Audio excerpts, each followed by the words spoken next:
Jamaah. Yeay. Oh jamaah. Yeay. Alhamdulillahirobbilalamin, kita masih di Islam itu indah. Tepuk tangannya lagi dong. Temanya juga masih sama, haruskah aku sholat jika masih maksiat? Ustadz Maulana. Ya. Bener deh, itu orang-orang ngerasa begitu. Bener deh, kalau maksiat ya udah sholat, nanti ditolongin Sony. gitu. Sony itu kan keluarga Islam itu indah. Iya. Tolonglah. Tobat. Bukan lagi. Itu udah orang lain ya, udah Ustadz Maulana, tolong jawab dulu deh. Tapi ada loh, orang yang udah sholat tetap aja hidupnya gampang-gampang aja, nggak susah. Tuh, kenapa? Ayo, bisa jawab nggak? Ayo lo. Ada seseorang ditanya oleh sahabat. Aku nggak enak ngomongin ini. Kenapa? Jawab dong. Pasti kita pasti begini. Gini aja. Kepada semuanya. Ada orang gini, ada kok bisa dia kaya walaupun dia tidak sholat. Ya, yo, kenapa? Yo. Ya, pasti jawabannya, istidraj. Pasti gitu kan. Ya. Mungkin dia tersesat dikasih kesempatan. Tapi dalam hal ini ada pembelajaran. Kita ambil kutip dari satu hadis dari Abu Hurairah berkata bahwa ada seorang yang pernah mendatangi Nabi Sallallahu Alaihi Wasallam. Dia mengatakan, ya Rasulullah, ada seorang yang pernah datang, tapi dia senantiasa, mohon maaf, ini dia salat di malam hari tapi mencuri di siang hari. Atau dibalik? Kebalik ya? Balik dong, kan malam-malam nyurinya. Oh gitu. Oh ya, kok jadi aku yang tahu? Gak. Salah ngomong mulu. Apa jawaban Rasulullah? Salat tersebut akan mencegah apa yang ia lakukan.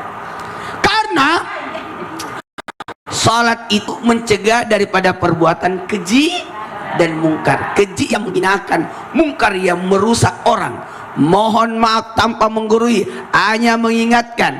Makanya istainu bisabri wassalat. Minta tolongnya kepada Allah lewat apa? Jalur salat. Dan dalam salat itu kumpulan doa-doa. Jadi dalam sholat itu apa yang kita minta semua ada dalam sholat. Apa yang kau butuhkan ada dalam sholat. Apalagi duduk di antara dua sujud. Cuma gimana ya? Ada orang sholat maksiat juga ya. Iya. Berarti kembali lagi dia cuma melakukan sholat tapi tidak mendirikan sholat. Oh, tidak mendirikan sholat.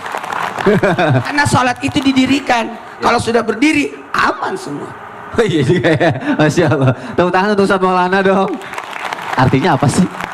Aku bingung. Gini, kalau orang sholat kan hanya sekadar sholat, tidak ada efek setelah sholat. Jadi sholat itu didirikan seakan-akan ada fungsi, setelah sholatnya ada fungsinya. Masya Allah, tepuk tangan lagi dong. Keren Ustadz Maulana. Jadi sekarang pilihannya mau sholat apa enggak? Sholat ya. Apa lagi? Tidak ada pilihan tidak sholat. Kalau kamu tidak bisa sholat berdiri duduk. Kalau tidak bisa duduk baring. Ya. Maaf salah mulu. Mau sholat atau disolatin? Oh ya, mau sholat. Ya benar. Ya maaf ya, salah lagi. Mau sholat atau disolatin? Sholat. Ustaz Syam. Tapi gara-gara ada perkataan Allah tidak butuh sholatmu, gitu. Emang? Itu akhirnya gara-gara itu jadi orang ya udah ngapain sholat, maksiat aja. Dan itu Allah sendiri yang bilang dalam Al-Quran. Terus harus gimana dong? Ya kita bacakan ayat. Silakan Ustaz Syam. Abi Muhammad, Mas Wani, Ustaz Maulana, jamaah di studio, jamaah di rumah, kita buka Al-Quran surah Az-Zariyat ayat 56 sampai ayat 58. A'udzu billahi minasy syaithanir rajim.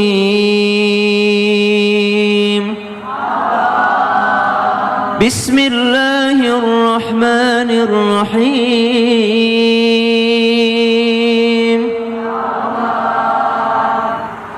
Wa ma khalaqatul jinna wal insa illa liya'budun.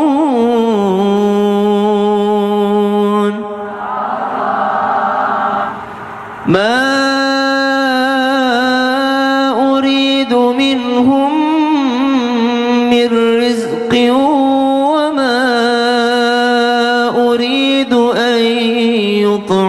يطعمون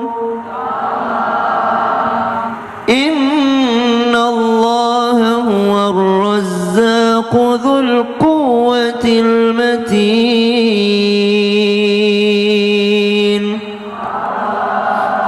Allah Subhanahu wa taala berfirman di surah Adz-Dzariyat, aku tidak menciptakan jin dan manusia melainkan agar mereka beribadah kepadaku. Aku tidak menghendaki rezeki sedikit pun dari mereka, dan aku tidak menghendaki agar mereka memberi makan kepadaku. Sungguh Allah, dialah pemberi rezeki yang mempunyai kekuatan lagi sangat kokoh. Ma uridu minhum mir rizkin, kata Allah, salatmu itu, ibadahmu itu bukan kamu kasih aku makan. Wa ma uridu ayyut'imun, bukan berarti kau kasih aku sedang kasih aku rizki, sedang kasih aku makan. Berarti Allah tidak butuh dengan salat kita. Apakah begitu? Betul. Justru kita yang membutuhkan salat tersebut. Maka dikatakan bahwa orang yang ditakdirkan untuk melakukan salat, orang yang punya takdir melaksanakan sholat, orang yang dilahirkan di keluarga yang melaksanakan sholat, mendirikan sholat, maka itu adalah sebuah keberuntungan yang luar biasa. Kita bisa mendirikan sholat, kita bisa mendirikan sholat saja, itu adalah sebuah rezeki yang sangat luar biasa dari Allah Subhanahu wa ta'ala. Kenapa? Karena sholat itu bukan untuk Allah, tapi sholat itu adalah untuk kita sendiri. Maka dikatakan, apa efek daripada sholat tersebut? Makanya di Al-Quran disebutkan, simahum fi wujuhihim min atharis sujud.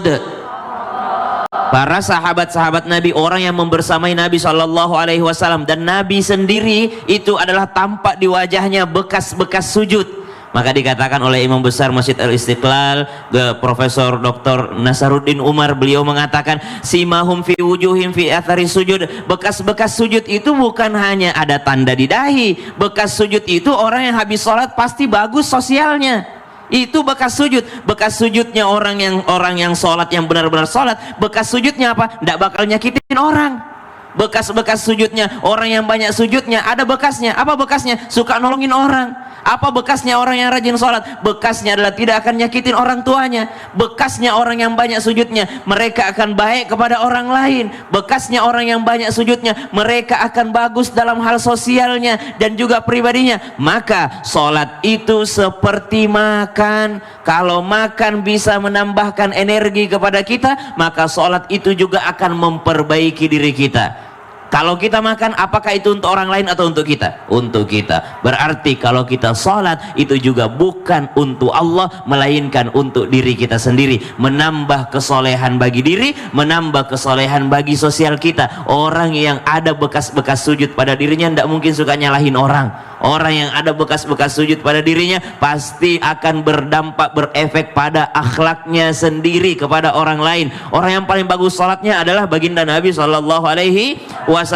Lalu Allah Subhanahu wa ta'ala memerintahkan kepada Nabi SAW, setelah sholat engkau bacalah waqur rabbirhamhuma kama rabbayani shaghira. Jangan lupa engkau doakan kedua orang tua. Kenapa? Karena bekas sholatnya dia pasti bagus sama orang tuanya. Doa apa lagi yang diajarkan Allah kepada Nabi? Waqur rabbi zidni ilma. Ya Rabb, tambahkan ilmuku, bukan tambahkan hartaku, bukan tambahkan umurku, tapi tambahkan bagiku ilmu. Kenapa? Orang yang ada bekas-bekas sujudnya, orang yang ada bekas-bekas salatnya, maka efeknya akan ditambahkan ilmu oleh Allah Subhanahu wa ta'ala. Berarti salat itu adalah kebutuhan kita, bukan untuk Allah Subhanahu wa ta'ala. Ma uridu minhum mir rizqin. Allah tidak membutuhkan rizki daripada kita. Bahkan dalam sebuah hadis qudsi disebutkan, dalam sebuah riwayat, Allah Subhanahu wa ta'ala berfirman, Allah Subhanahu wa ta'ala dalam hadis qudsi berfirman, wahai hamba-hambaku, seandainya seluruh jin dan manusia itu semuanya bertakwa, tidak menambah kekuasaanku. Seandainya seluruh jin dan manusia itu bermaksiat, tidak ada yang sholat sama sekali, itu tidak akan meruntuhkan kerajaanku. Kenapa? Karena Allahu Ahad, Allahus Samad, Allah tempat kita bergantung. Allah tidak bisa digoyahkan kekuasaannya, tidak bisa diruntuhkan kekuasaannya. Bahkan semua makhluk tidak sholat sekalipun, Allah tetap Allah, Allah tetap Tuhan kita yang Maha Esa, Maha Kuasa. Allahu ta'ala alam. Terima kasih Ustaz. Sama-sama Sony. Tepuk tangan untuk guru-guru kita, Masya Allah. Kelihatan kok di sini banyak-banyak bekas sujudnya, Masya Allah. Ini bekas disakitin ya? Enggak ya? Masya Allah. Jamaah, sekarang aku mau kasih kesempatan lagi untuk bertanya dan ngebacain pertanyaan dari jamaah yang ada di rumah. Yuk kita masuk lagi ke segmen Tanya Dong Ustadz. Kami semua tanya dong Ustaz. Dari Instagram dulu ya. Siap-siap yang di rumah ya. Ini dari Instagram hamba Allah. Assalamualaikum Ustadz Habib. Katanya kalau sholat, bacaan sholat harus benar. Tapi maaf, jujur saya belum ada niat untuk sholat sampai saat ini. Karena saya belum bisa baca Al-Quran. Saya belum benar bacaan apalagi gerakan. Dan saya pun nggak diajarin sholat dari kecil sama ibu bapak. Ada nasihat nggak dari ustadz-ustadz yang bisa membuat orang seperti saya yakin harus sholat? Habib Muhammad, silakan. Masya Allah. Duh. Artinya masih ada saja orang-orang yang punya alasan-alasan yang kurang jelas untuk tidak melakukan sholat. Tidak ada alasan, pertama, tidak ada alasan untuk orang itu meninggalkan sholat kecuali udzur syar'i, ya. Safar saja, berlayar, itu kita tetap melakukan sholat. Kalau boleh tidak sholat nih, rayuan apa lagi sudah? Kalau orang boleh libur sholat, ya, kalau orang itu boleh libur sholat, pertama kali yang libur sholat itu Nabi Muhammad. Kalau nih, seandainya orang itu boleh, oh saya tidak mau sholat misalnya, atau niat belum sholat, pertama kali boleh sholat itu mungkin Nabi Muhammad, Nabi yang paling bersih, Nabi yang paling hebat, tapi sampai meninggal dunia Nabi tidak pernah meninggalkan sholat. Bahkan waktu mau meninggal dunia Nabi katakan as-salah, as-salah, as-salah. Ayo orang yang belum punya niat, belum punya mau melakukan sholat, muliaan mana anda daripada baginda Nabi besar Muhammad Sallallahu Alaihi Wasallam, Nabi yang mulia, Nabi yang megang kunci syurga, Nabi yang pasti masuk syurga. Masya Allah, sholatnya sangat rajin. Kita yang banyak maksiat, sudah banyak maksiat, tidak tahu cara sholat dan tidak melakukan sholat. Dikatakan, oh bacaan saya belum bagus, ulama mengajarkan, tulis bacaannya. Boleh ditulis. Taruh di kertas, pegang. Kalau merasa belum hafal, misal bu, Ya minyak Bib. banget ini. Ya. Artinya misal, oh saya nih belum bisa bacaan sholat misalnya, tulis Al-Fatihahnya. Yang wajib itu Al-Fatihah, surah setelahnya tidak wajib, pakai yang wajib-wajib saja. Pertama takbiratul ihram, Allahu Akbar. Masa nggak bisa nyebutin Allahu Akbar? Itu yang wajibnya. Nanti kemudian baca yang wajib apa? Al-Fatihah, suratul Fatihah. Insya Allah anak kelas, jangan kelas, anak saya umur 5 tahun bisa baca Al-Fatihah. TK aja bisa ya Bib. TK, belum TK malah 5 tahun. Mas bisa baca Al-Fatihah, hafal Al-Fatihah. Kita udah 7 kali balik. Banyak banget. 7 kali. Masa belum bisa baca Al-Fatihah? Jadi boleh dikatakan tidak ada alasan manusia itu meninggalkan ibadah yang namanya ibadah sholat. Jadi misalnya kalau nggak bisa, tulis, taruh di depan. Atau cara pegangnya, pegang nggak apa-apa, taruh di kantong, ya, taruh di kantong. Kemudian ini lampu merah yang mana sih nih? Kalau lampu merah ntar berhenti Bib.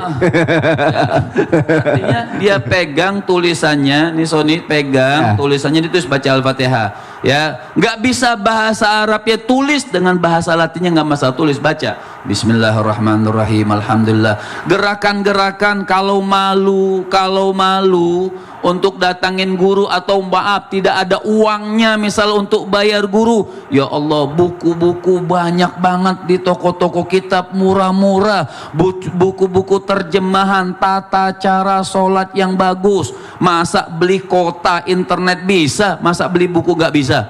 Atau dari internetnya bisa cari bagaimana tata cara sholat yang bagus, ya, dengan gerakannya Allah, rukuknya bagaimana, i'tidalnya bagaimana, sujudnya bagaimana, bisa. Jadi kalau dikatakan saya belum ada niat sholat karena belum bisa bacaannya, belum bisa gerakannya, itu sangat-sangat salah besar. Umur tidak ada yang tahu, Orang meninggalkan sholat, Masya Allah, akan mendapatkan azab dari Allah Subhanahu wa Ta'ala. Jadi mulai sekarang carilah tata cara untuk melakukan ibadah sholat yang bagus. Belajar, cari duit getol, masa sholat gak getol? Aduh, kena deh. Jadi tidak ada alasan untuk tidak sholat ya Habib ya. Betul. Terima kasih Habib Muhammad. Hanya sholat pulang ya. Iya dong, Masya Allah. Tepuk tangan yuk untuk guru-guru kita. Masya Allah, terima kasih guru-guru kita atas ilmu yang bermanfaat yang sudah diberikan ya. Nah sekarang, oke, aku kasih kesempatan untuk yang ada di studio. Yang mau nanya boleh angkat tangan, boleh angkat tangan.